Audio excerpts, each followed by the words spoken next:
Right, so hey guys, and welcome back to another Python tutorial. This video is being done on a request I've received recently, so thank you very much for requesting this video. And without further ado, let's begin. In this video, I'm going to be showing you guys how to basically compile any Python program that you create into a Windows executable file. So in this way, you'll be able to finally once you're finished your program, you'll be able to compile it into an executable file and no longer require Python to run that file. So to begin with, what you want to do is make sure that you've got pip installed on your computer and it's added to the paths.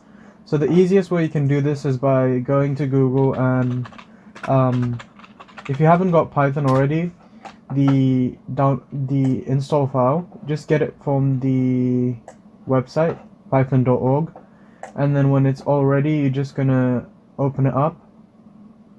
The reason we're doing this is to find out whether we've got the pip module installed and whether it's on our system paths or not. So what you want to do is click on modify, and then you need to make sure that this has been ticked. So pip needs to be ticked, and then you're going to click next, and then it should say add Python to environment variables.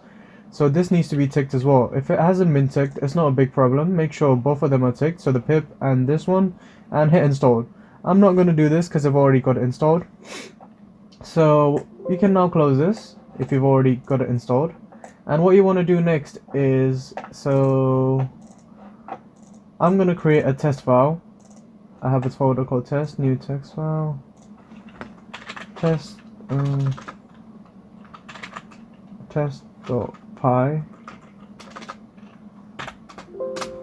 and then inside I'm just going to do a short program. I'm just going to say hello world, and then we do input so that the window doesn't close on us. So just save this file. So what I'm going to be doing with this file is changing it into an executable file, so we don't need Python to open it. First of all, what you want to do is type in cmd and open command prompt, and when you're done with that, you want to type in the command pip install PyInstaller.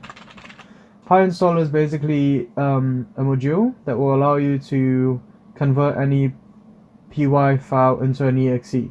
So pip will install that for you once you've written this command. Hit enter, and then as you see on my screen, it says requirement already satisfied. This is because I've already installed it.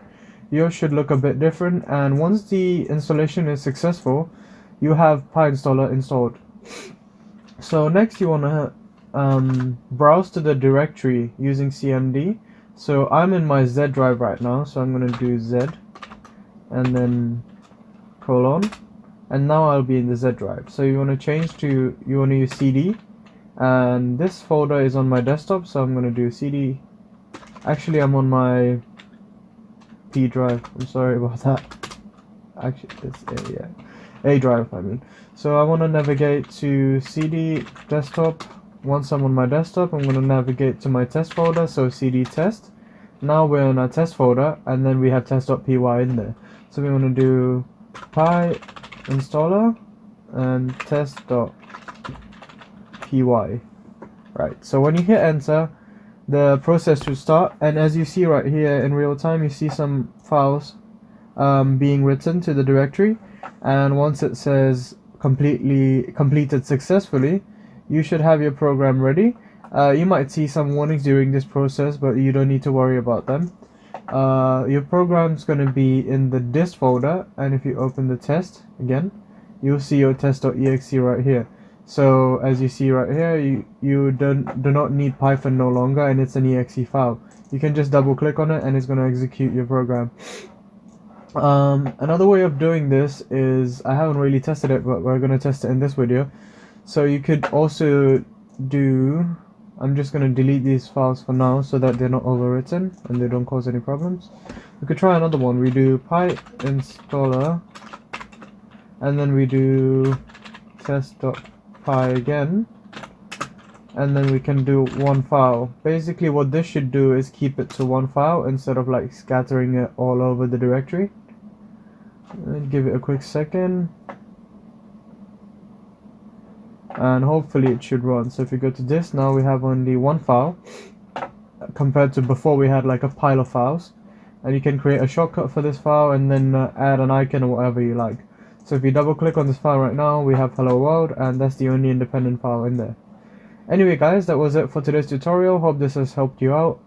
Please make sure to leave more comments about the videos you'd like me to create using my community tab. The way you can access this is by heading over to youtube.com and then going over to my channel, and if you open up the channel, inside the community tab I've left a message saying you can request new videos here, and then just add a comment in there and I shall reply to your comment as soon as I've seen it, and there'll be a video out soon.